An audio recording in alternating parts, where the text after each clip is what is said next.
I would like to talk to you today about Great Lent, Metzbach in Armenian, about this wonderful spiritual journey season of fasting. And I would like to start with a story from the Bible. People came to Jesus one day and they asked him a question. They said, see, the Pharisees are fasting, disciples of John the Baptist are fasting, but your disciples are not. And Jesus answered them and he said, have you seen a wedding where the guests of the wedding are fasting while the bridegroom is with them? But there'll come a day when the bridegroom will not be with them anymore, and then they'll be fasting. And that day came for us this week, my dear brothers and sisters, for fasting, to be with the bridegroom again. And we started this season last Sunday with the celebration of Pun Barseghyan. It is actually last Sunday before we start Great Lent. Pun Barseghyan in Armenian means good and kind living, good and kind life. And it symbolizes the life of Adam and Eve in the Garden of Eden, where they enjoyed the presence of the Lord, beautiful and wonderful life with the Lord before they were exiled. And the next day, the following day, is already Great Lent. We are on the journey of Great Lent. But before we go deeper, we need to ask ourselves a very important question.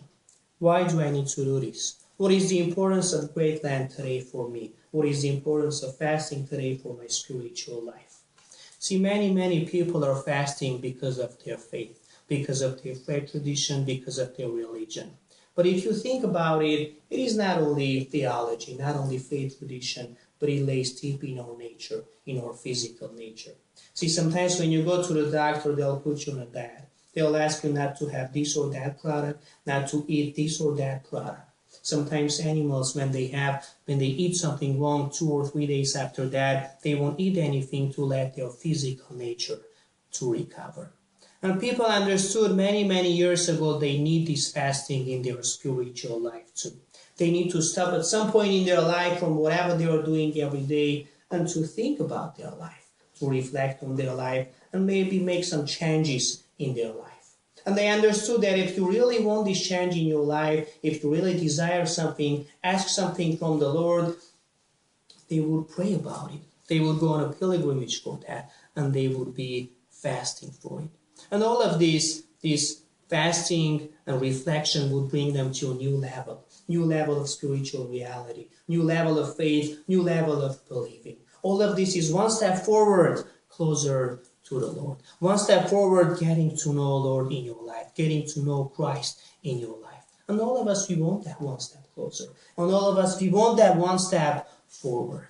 And fasting could be really helpful for you on that journey. See, everybody likes running. We see many people running on the streets every day. But if you want to be a champion, you need to work harder than everybody else. You need to practice every day, training every day, that one day you will be a champion. The award of our championship, of our marathon, is the Lord Himself, to strengthen our connection, our personal connection with Christ in our life, to get to know Christ in our life, His cross and resurrection in our life. St. Augustine says, everything that I do every day, fasting and prayer, is not for praises and glory to receive from others, but to have you in my life, my Lord, to have Christ in my life. Some of you may be asking now, well, how can food have an impact on my spiritual life? Does it really matter what I eat every day? See, we are created as spiritual and physical creature. We have spiritual body and we have physical body. And they are always connected. They are never separated until the death separates them. But they are always connected. And if something has an impact on my body, it has an impact on our spiritual body too.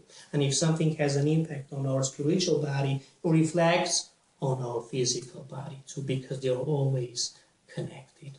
And fasting is this motive, that every time when you have food for breakfast, for lunch, for dinner, it'll remind you about a purpose, why you are doing this. You're not doing this for food, but you are doing this for God, to have Christ in your life, for your personal relationship and connection with Christ.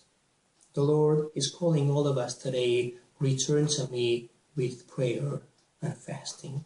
I encourage all of us today to return to Him with prayer and fasting. Amen.